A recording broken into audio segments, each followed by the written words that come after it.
We're now going to look at a series of different approaches to the Psalms,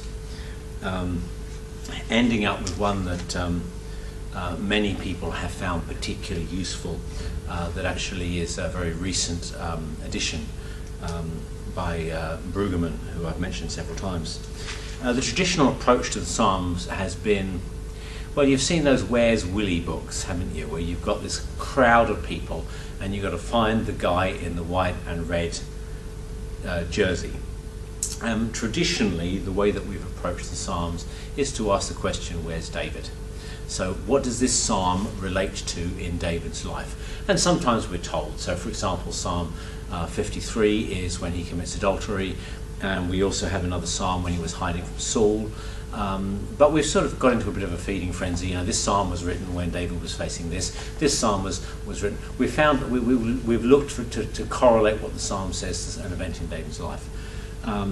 That's probably not a very helpful way to approach the Psalms. It really doesn't actually give us too much aid in interpreting them, because at the end of the day, these Psalms are written for us as well as being written for David. So, for example, going back to good old Psalm 23, I'm pretty sure that almost none of you listening to this psalm, listening to this lecture, have a sheep or a shepherd.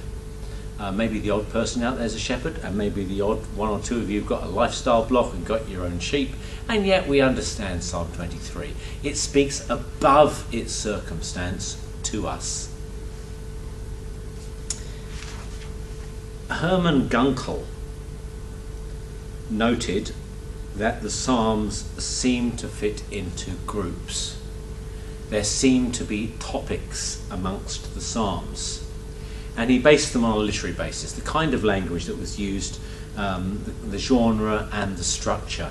This is what's called form criticism, noting that certain passages of the Bible follow patterns. We've already come across this because we talked about the crime and punishment narratives in Genesis, and I noted that was form criticism, that pointing out that they were basically the same story with different details. They follow a form.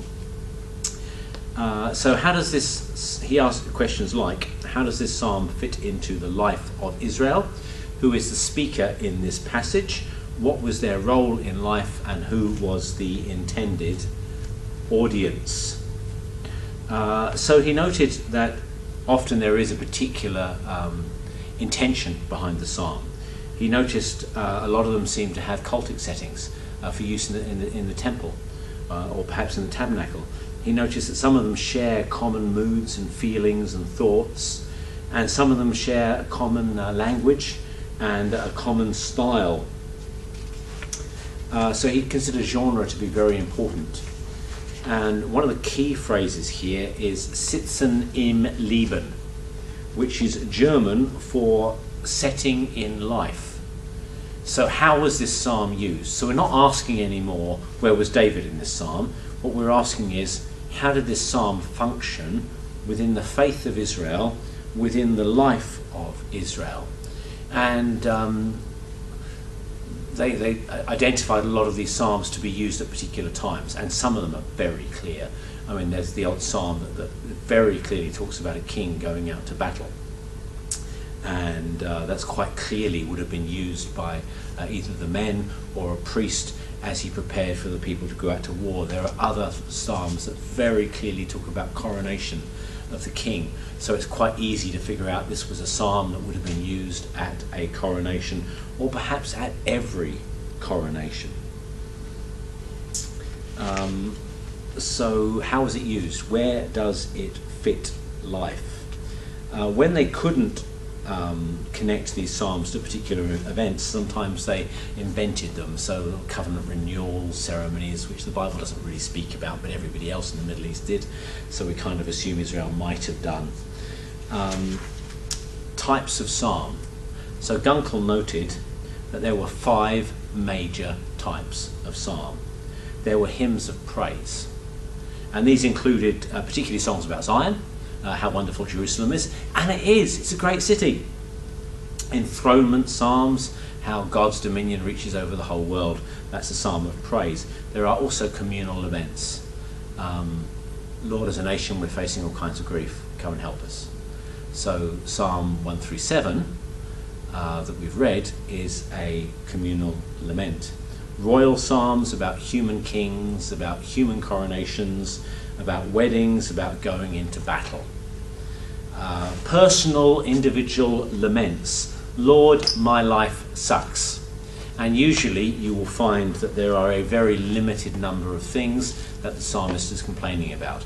Often his enemies, often health issues, often isolation from God. A limited number of things seem to be going wrong in their lives.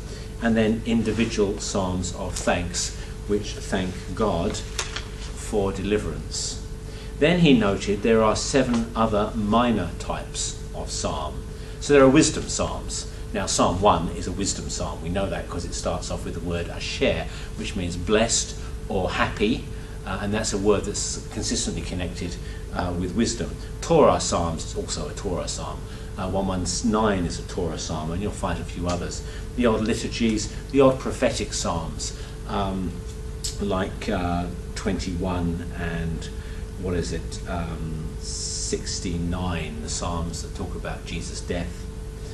Psalms of pilgrimage, going up to Jerusalem, communal songs of thanksgiving, and mixed type. Now, there's a reason this is important, so we'll come to this in a moment. But first of all, take a look. Psalm 7, Eshigayon of David, which he sang to the Lord concerning Cush a Benjamite. O Lord my God, I take refuge in you. You save and deliver me from all who pursue me, or they would tear me like a lion and rip me to pieces, and no one would rescue me. This is an individual lament. Or Psalm 8. O Lord, our Lord, how majestic is your name in all the earth. You've set your glory above the heavens. This is clearly a psalm of praise. Some people would also classify it as a creation psalm. What I'm trying to point out is Psalms is a genre, but there are genres within Psalms. A lament is a genre. A psalm of praise is a genre in its own right, and as such there are certain things that we're going to expect from it. I will praise you, O God, with all my heart. I will tell of all your wonders. I will be glad and give thanks to you. Clearly this is a psalm of thanksgiving. God has rescued him from his enemies. Now the point here is that these different psalms seem to follow different patterns. So if you look at a psalm of lament, you'll discover that most psalms of lament follow the following pattern. Now often one thing will be dropped, but most of it will be there. It starts with an address, who the psalmist is speaking to, God. Oh God, I trust in you. It then goes on with a complaint, what it is that's going wrong in his life, who it is that's attacking him or how he feels about it. And then you get an expression of trust. Lord, I know all this is happening, but actually I trust you to see me through this. Then you get a statement of deliverance, actually asking God to deliver him. Lord, set me free. Then a statement of assurance, saying, Lord, I know you're going to do this. And then finally praise at the end of the psalm. Everything ends in praise, remember? And basically all the psalms of lament follow that pattern. And you get the same with the psalm of praise, and you can read the slide in front of you. I don't need to go on with it. This is a particularly gruesome picture. It actually comes off the front of one of Brueggemann's books. Klaus Westermann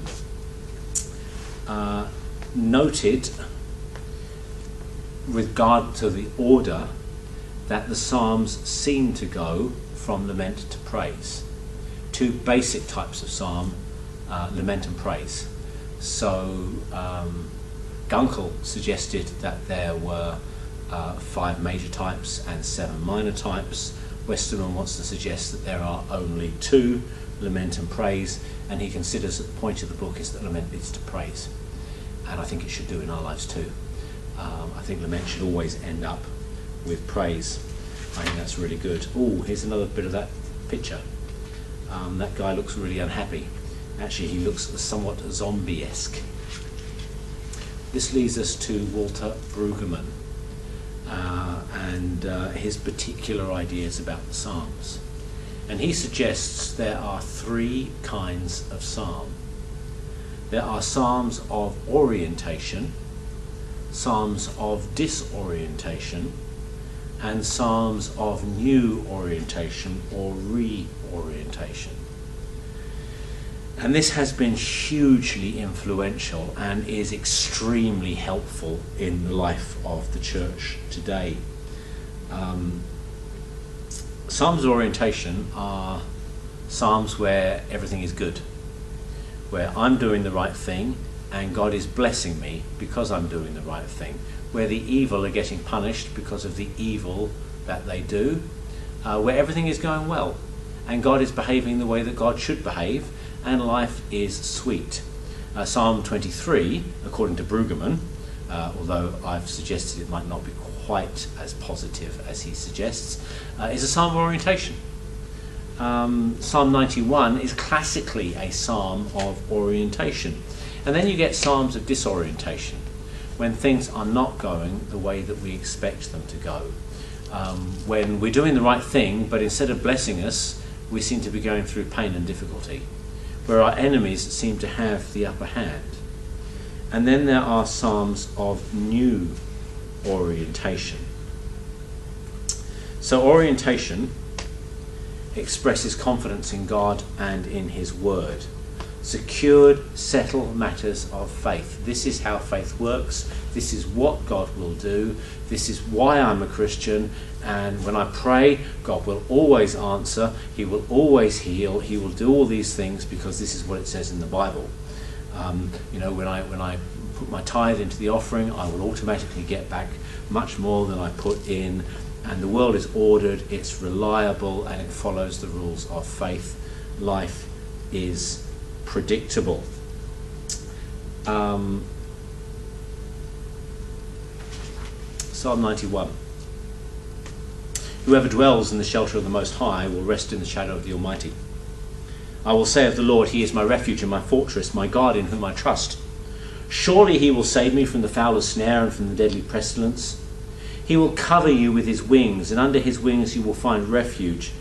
His faithfulness will be your shield and your rampart. You will not fear the terror of night, or the arrow that flies by day, nor the pestilence that stalks in the darkness, nor the plague that destroys at midday. 1,000 will fall at your side, 10,000 at your right hand. It will not come near you. You will only observe with your eyes and see the punishment of the wicked. If you say, the Lord is my refuge, and you make the Most High your dwelling, no harm will overtake you, no disaster will come near you. For he will command his angels concerning you to guard you in all your ways. They will lift you up in their hands so that you will not strike your foot against a stone. You will tread on the lion and the cobra. You will trample the great lion and the serpent. Because he loves me, says the Lord, I will rescue him. I will protect him, for he acknowledges my name. He will call on me and I will answer him. I will be with him in trouble, and I will deliver him and honour him. With long life I will satisfy him and show him my salvation. And the question here is this true? Okay, I'm sorry if this is your favourite psalm. I don't like this psalm. I don't like this psalm because to me it sounds a bit plastic, because I know that life isn't always like this. Now I know at other times in my life I've known this to be true, and it is true, but it's not always true. And the question we have to ask is orientation faith always a good faith? Now Brueggemann is incredibly critical of the church because we only ever read psalms of orientation. There are entire repertoire of psalms that we read in church life. And in an increasingly chaotic disorientation world, the church sometimes tries to use these psalms of orientation to promote faith in God and to tell you that everything will be well, when not everything is well. There are times when I didn't observe with my eyes, I experienced. There are times when it did come near me. Now, it's been suggested that psalms of orientation like this are actually intended to be a criticism of the world for not being the way that God wanted it to be, for not being the world that he created. To that extent, these psalms are somewhat eschatological. They kind of point towards the day when actually this will be true. Now, I haven't finished with what I want to say on Psalm 91, because I'm going to come back to it. So if you're hating me right now for not liking your favourite psalm, just hang fire a bit. A criticism of the world for not being what it's supposed to be. Now I'm going to read you a psalm of disorientation. And psalms of disorientation reflect a world the way it is, a world that is not always predictable, a world that is often unsafe, a world where bad things happen to good people, and where even our confidence in God can be shaken. These are the psalms of darkness. This is the counter voice. So I'm going to read what is actually one of my favourite psalms. Now, Brueggemann, when he talks about this, says that perhaps we shouldn't engage the darkest of these psalms, the most brutal of these psalms. I am the only idiot I know who has ever preached Psalm 88. Please sit down. A song. A psalm of the sons of Korah, for the director of music, according to Mechillah La'anot, a mashkil of Herman, the Ezratite. Lord, you are the God who saves me. Day and night I cry out to you. My prayers come before you. Turn your ear to my cry. I am overwhelmed with trouble, and my life draws near to death. I am counted amongst those who go down to the pit. I am like one without strength.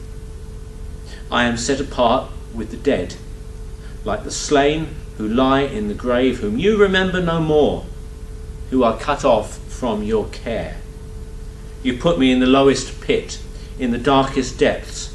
Your wrath lies heavily on me, and you have overwhelmed me with all of your waves. You have taken from me my closest friends, and you have made me repulsive to them. I am confined, and I cannot escape. My eyes are dim with grief. I call to you, Lord, every day. I spread out my hands to you.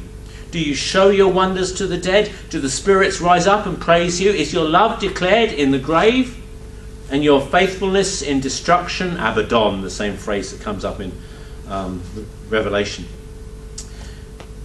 Are your wonders known in the place of darkness, or your righteousness in the land of oblivion? But I cry out to you for help, Lord. In the morning my prayer comes before you. Why, Lord, have you rejected me and have hidden your face from me? From my youth I have suffered, and I have been close to death. I have borne your terrors, and I am in despair. Your wrath has swept over me.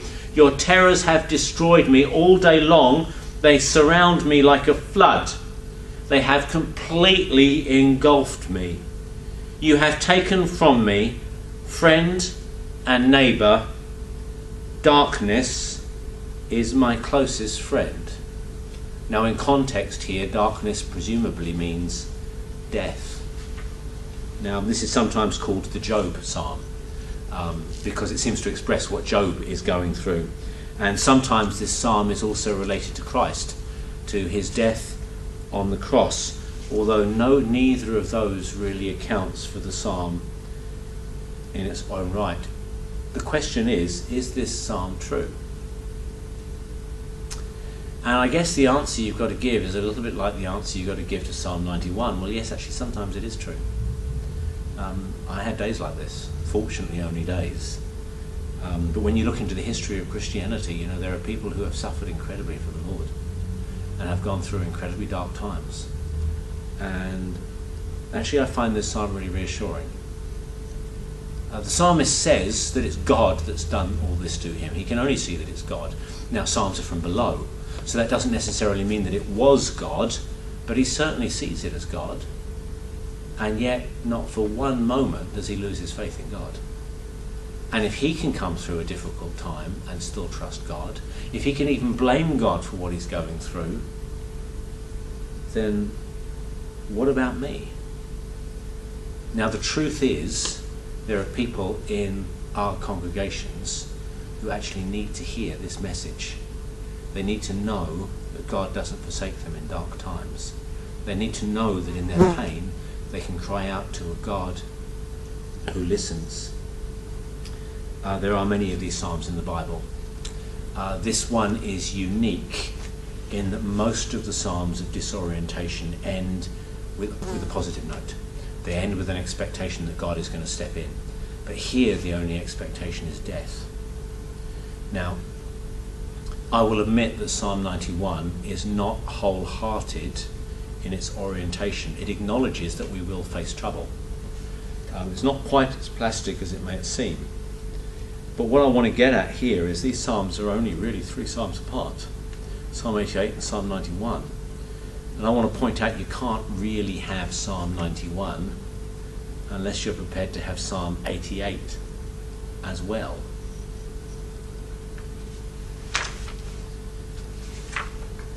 Then we have psalms of new orientation.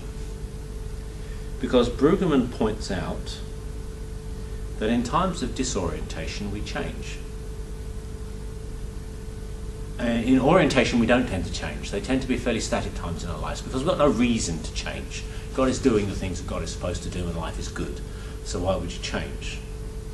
But when we hit disorientation, we have to reassess what we believe about God and what we believe about ourselves. And in that disorientation, invariably we find new things about God and we change. We move from plea to praise, and there is a transformation that is made possible by what we've gone through and made possible by God. So we have good times, we have bad times, and when we come out of those bad times, we find new things about God. Now, there's a common way of referring to this in the Bible. By the way, you might want to read, I'm not going to do it for the sake of time, you might want to read Psalm 34, which is classically a psalm of reorientation or new orientation.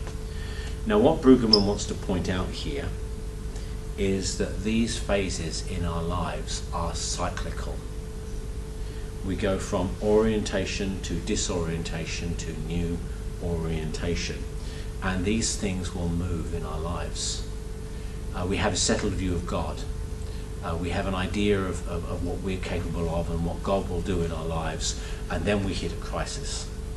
And we discover that some of those things actually weren't quite the way we thought they were. And in that crisis we discover new things about God, and our faith in God grows.